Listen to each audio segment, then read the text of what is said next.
Um processo de software, a gente precisa de uma entrada, atividades para a gente ter uma saída, não é mesmo? Mas será que essas atividades, elas devem ser organizadas de alguma forma? Será que existem outras formas da gente organizar e ter ali atividades que acontecem várias vezes no mesmo ciclo? É isso que a gente vai ver na aula de hoje.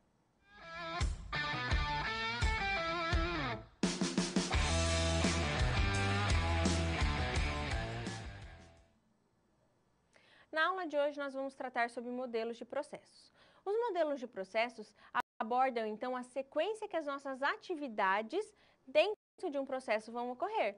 A gente sabe que nós precisamos ter atividades, que cada atividade tem ali, ações, que as ações devem gerar resultados, mas qual atividade deve vir primeiro? Ou como essas atividades estão em sequência? É isso que a gente vai ver na aula de hoje.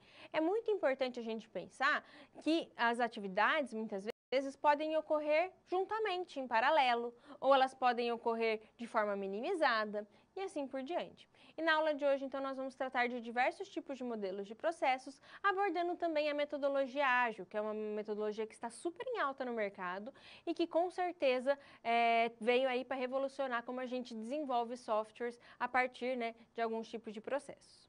Eu vou abordar com você primeiro o primeiro modelo de processo, que é o cascata. O cascata, ele tem uma premissa interessante. O que ele pretende? Ele pretende fazer todas as atividades de uma vez, tá? Então, ele termina a atividade 1 para ir para a atividade 2 e assim sucessivamente até entregar no final o software completo. Vamos ao quadro, pois eu vou apresentar então com uma imagem como que funciona, tá? Aqui nós temos então o modelo cascata. Se você notar, aqui dentro de cada desenho, nós temos o nome das nossas fases, tudo bem? Então, na fase de comunicação aqui, nós temos o início do projeto, o levantamento de requisitos. Na parte de planejamento, nós temos algumas estimativas, cronogramas, acompanhamentos. Temos a parte da modelagem, então, que tem a análise do projeto, análise e o projeto em si, com os diagramas. A construção, que é a parte de código e teste. E a entrega, que é a entrega em si, o suporte e o feedback, tá? Quero só, antes de explicar o cascata para você, falar com você um pouquinho sobre o nome que a gente deu a essas fases. O nome dessas fases pouco importa, tá? Igual tá ali comunicação, modelagem e assim por diante. O que importa mesmo é o que cada atividade faz, tá? É importante que no nosso desenvolvimento de software a gente tenha uma fase que a gente especifica os requisitos, que a gente faz o projeto deles, que a gente implementa eles, que a gente testa eles e que a gente entrega e dá suporte, tá? Essas são fases essenciais. O nome que a gente dá a elas, ou se elas estão juntas, como por exemplo na imagem mostrada, código e teste estavam juntos, não importa. O importante é que o nosso processo de software tenha todas essas fases. Mas agora que isso foi entendido, vamos voltar ali para a gente falar em como o cascata funciona. Então, nós temos as nossas atividades aqui já ditas, e o que você precisa saber do cascata é que ele vai fazer todo o levantamento de requisitos do projeto todo para depois ir para o planejamento, tá? Ele vai fazer, então, todo o planejamento e ir para a modelagem. Ele vai fazer toda a modelagem para ir para a construção e depois para a entrega. O que nós temos, então? Que o modelo cascata, para ele ir para uma fase, para a próxima fase, ele tem que estar com a fase anterior totalmente concluída. Isso é interessante? Pode ser, tá bem? Mas hoje em dia a gente sabe que os softwares são extremamente complexos de ser desenvolvidos. E pensa só comigo, você está desenvolvendo um software lá, você está 1 ano na empresa desenvolvendo um produto. Aí chega no final, você entrega para o seu cliente e fala, não era isso que eu queria?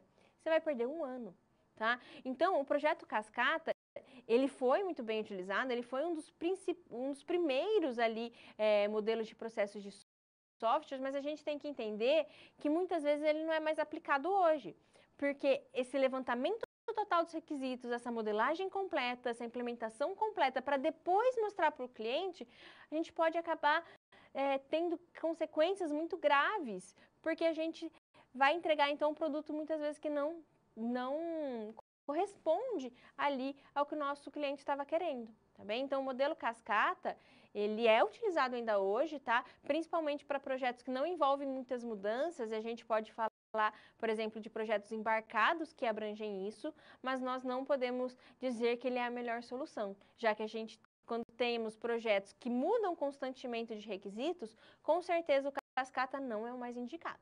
Tá bem? Mas vamos então ao quadro para conhecer um outro tipo de modelo. Nós temos o modelo incremental. O modelo incremental, ele é em paralelo. O que a gente tem aqui? Ó? Nós temos a descrição geral do nosso sistema, tá? E a gente vai fazendo algumas coisas em paralelo. Então, nós vamos especificando, nós vamos, nessa especificação, já gerando versões iniciais, nós vamos ali no desenvolvimento, já gerando versões intermediárias, e vamos fazendo a validação ali com a versão final. Então, a partir dos nossos requisitos, né, dos nossos primeiros requisitos, nós já vamos criando ali pequenas versões. Você percebe que com o criamento de pequenas versões, a gente já tem um contato melhor com o nosso cliente e isso vai ficando melhor especificado. Nós temos também o modelo evolucionário. Também o modelo evolucionário, ele tem ali, né, uma premissa que a gente vai ter o início dele. Então, nesse início, nós temos a especificação de poucos elementos, tá?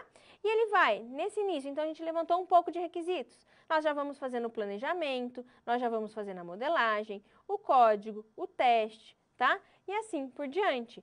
E entregamos. Então, a gente vai fazendo com que o nosso programa vá evoluindo e ao final dele nós temos então um produto completo. No modelo evolucionário ele é interessante porque a gente parte ali de um pequeno elemento e vai entregando pequenas versões. Pensando num sistema de uma padaria, por exemplo, ele vai fazer primeiro o cadastro de cliente. Tá, ele cadastrou o cliente e mostrou para o usuário dele. Falou assim, olha, esse é o cadastro de cliente. Beleza, era isso que eu queria. Agora eu vou fazer o cadastro, por exemplo, de produtos. Aí ele vai mostrar no final, olha, agora o sistema tem o cadastro de cliente e o cadastro para o produto. Beleza? Agora eu vou fazer o estoque. E assim sucessivamente. Então, ele vai evoluindo o sistema que ele tem. Tá bem? Ele não faz todo o programa da padaria, por exemplo, para depois mostrar no final o que ele teria. Tá? Ele vai mostrando aos pouquinhos ali as versões que eles vão tendo. E o que nós temos com isso? Nós temos com isso ali que o modelo evolucionário se adapta melhor às mudanças do que o modelo cascata, por exemplo. E aí ele se adapta melhor até do que o modelo paralelo, tá? Então o evolucionário é um pouco melhor até que o paralelo para quando o projeto exige mudanças constantes. Então, se um projeto exige mudanças constantes, o modelo de processo evolucionário é um pouco melhor. Nós vamos ao quadro, pois eu trouxe ali um nome, né, de algo muito novo que a gente tem hoje em dia no mercado, que são os métodos ágeis.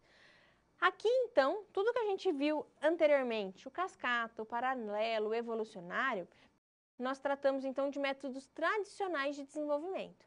Os métodos ágeis, eles vêm com uma nova premissa. A premissa dos métodos ágeis é ser ágil. Além disso, ela busca também trazer o cliente sempre para o desenvolvimento. Então, muitas vezes nos métodos tradicionais, o cliente só está envolvido na fase de levantamento de requisitos e entrega. Aqui não.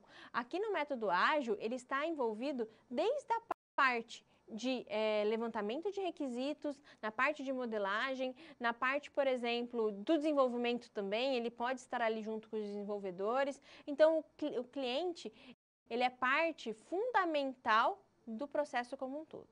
Nas metodologias ágeis também, a gente liga menos para processos.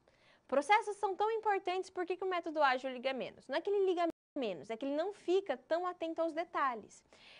A metodologia ágil tem uma seguinte premissa, a gente deve valorizar pessoas ao invés de projetos. Então, se por exemplo, um desenvolvedor, uma pessoa que faz parte ali da equipe ágil fala que muitas vezes esse projeto se adequa melhor dessa forma, a gente acaba passando um pouco ali por cima dos nossos processos para ligar um pouco mais para as pessoas. Mas não quer dizer que a gente vai fazendo sem nenhum tipo de controle não, tá? Existe um controle, mas igual eu disse, acaba se ouvindo mais as nossas pessoas do que muitas vezes as atividades que estão nos processos. Tá bem? As métodos ágeis também têm como premissa ser incremental e evolutivo. Então, também tem todo esse esse conhecimento de entregando pouco a pouco ao cliente, para que o cliente tenha assim, noção do que está sendo feito, para que ele não caia, então, por exemplo, em não gostar do produto final. Então, a gente sempre vai incrementando o nosso produto também, para que a gente tenha um bom produto no final. Tá bem? Então, essas são algumas premissas que todos os nossos métodos ágeis adotam. Cada método ágil tem as suas características diferentes, tudo bem? Mas, num total, ali, todos eles seguem essas características. Eu vou mostrar um para você primeiro, que é o XP, vamos ao quadro. O modelo XP é um método ágil voltado para programação, tá bem? Então, ele tem essa característica de acontecer em ciclos. Então, primeiro nós vamos ter o planejamento, após o planejamento, o projeto, a codificação e os testes. E ao final desse ciclo, eu tenho um incremento de software, que vai ser apresentado ali para o nosso cliente, tá bem? Eu quero comentar algumas características importantes com vocês do ciclo do XP. Aqui nós temos as histórias dos usuários, que é algo bem interessante, tá bem? A refatoração também, programação em pares. O que nós temos, então, quando a gente fala desses elementos? Primeiro, a história do usuário. A história do usuário nada mais é do que uma especificação de requisitos. E essa especificação de requisitos é como se a gente estivesse escrevendo o que o usuário pediu, tá bem? Por exemplo, o usuário quer que no sistema de estoque da padaria dele, ele conte o produto e apareça a foto do produto que ele está tirando do estoque. Basicamente isso. É uma forma de redigir ali o nosso requisito, tá? Como se fosse realmente o usuário contando a história do que ele deseja. Além disso, nós temos também a parte de refatoração. O que é refatorar um código? É um código que não está muito legal, ou até mesmo pode ser uma premissa da empresa, que ele vai ser refeito. Então, é como se a gente pegasse algo que está funcionando e melhorasse ele, deixar ele mais bonito, tá? E quando a gente fala de bonito, não é uma beleza estética propriamente dita, mas sim, por exemplo, tornar um código que muitas vezes está complicado em se tornar um código mais fácil de leitura. Por quê? Porque manutenção em métodos tradicionais ou ágeis, ela vai acontecer. E se eu tiver um código muito complexo, mais difícil a manutenção é. Por isso, a gente necessita aqui, né, de ter uma manutenção mais facilitada. Outro ponto que eu disse que é muito importante também do XP é a questão da programação em pares. A programação em pares diz o seguinte: você vai pegar 2 desenvolvedores e colocar para eles trabalharem juntos no mesmo código. Parece um pouco diferente, né? Você falar para o seu chefe, olha, eu e fulano vamos trabalhar juntos no mesmo código. Parece que a gente está perdendo ali uma mão de obra, né? Mas não é bem assim. O XP diz que com essa prática, a gente tende a ter um código muito mais bem feito e também ter ali um código que vai passar muito mais facilmente nos testes. E se ele vai passar mais facilmente nos testes, quer dizer que eu vou ter esse código feito muito mais rápido, tá bem? Porque a premissa do XP diz o seguinte, né? 2 pessoas pensam melhor numa solução, tá bem? Então, isso é uma premissa bem legal. Eu preciso aplicar todas essas? Não necessariamente, tá? É importante que a empresa julgue ali necessário. Mas aquelas características que eu disse no começo quando eu comecei a falar de metodologias ágeis, né? Como o cliente sempre próximo, ter um feedback constante, ser interativo, isso sim faz parte da metodologia ágil. Se você não estiver aplicando isso, provavelmente você não está aplicando o ágil. Eu vou apresentar para você a metodologia ágil mais utilizada no mundo, que é o Scrum. O Scrum, ele é uma metodologia que é utilizada além do desenvolvimento de software. Então, ele pode ser utilizado por qualquer empresa que faz um produto e principalmente que busca fazer esse produto em ciclos, tá bem? A principal característica do Scrum são as sprints, que nada mais é que um ciclo. A gente vai ao quadro, pois eu vou apresentar esse ciclo para você e vou falar mais sobre eles. Então, temos alguns artefatos que são importantíssimos quando a gente fala de Scrum. O principal deles é o backlog do produto. O backlog do produto nada mais é do que todas as funcionalidades do nosso sistema, ou pelo menos as principais funcionalidades. A partir desse backlog do produto, nós vamos fazer um backlog da sprint. O backlog da sprint são as funcionalidades que a gente vai entrar na nossa sprint. E o que é a nossa sprint? A nossa sprint é o nosso ciclo, tá? É importante dizer que o nosso Scrum, ele define um ciclo de 2 a 4 semanas, tá bem? Isso é bem interessante, já eu vou comentar com vocês. Então, o nosso ciclo não pode ser muito pequeno e nem muito grande. E a cada dia, nesse ciclo, nós temos uma reunião a cada 24 horas, tá bem? E ao final da nossa sprint, nós temos uma nova funcionalidade. Eu quero comentar com você mais sobre a sprint e também essa reunião a cada 24 horas, tá? Vou começar pela essa reunião que geralmente a gente chama de daily. A daily nada mais é do que você contar o que você fez no seu dia anterior. Então, você vai contar, por exemplo, o que foi feito, qual a dificuldade que você teve e o que você pretende fazer no dia de hoje. A daily serve, então, para contextualizar tudo o que está sendo feito para todos ali da companhia. Não serve como uma represária, não, de falar assim, eu não consegui avançar no meu projeto. Não é. Muitas vezes você está com uma dificuldade ali que outra pessoa pode ajudar. Então, se você externa isso, fala, olha, eu não consegui avançar por causa disso e disso e disso, pode ter ali um colega, né, de atividade que pode te ajudar a solucionar esse problema. E além disso, também mostra o que está sendo feito e mostra o caminhar da sprint. E por que a sprint só pode ter de 2 a 4 semanas? O Scrum, né, como o XP, ele trabalha bem com mudanças. Então, vamos supor que você fez ali um artefato e você terminou ele em 4 semanas. E ao final dessas 4 semanas, você mostrou para o seu cliente falou assim, não era isso que eu queria. Você não perdeu meses, né, nesse desenvolvimento. Você perdeu ali 4 semanas, que é, obviamente, um tempo precioso, mas com certeza pode ser contornado muito mais facilmente do que você tivesse ficado um longo período de tempo, tá bem?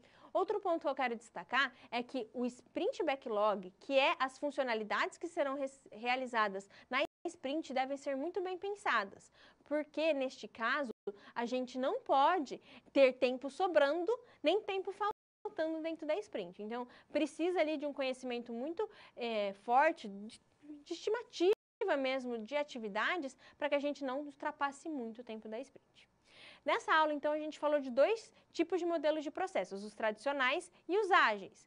Qual que é o melhor, professora? Não existe melhor, existe o mais adequado para cada problema.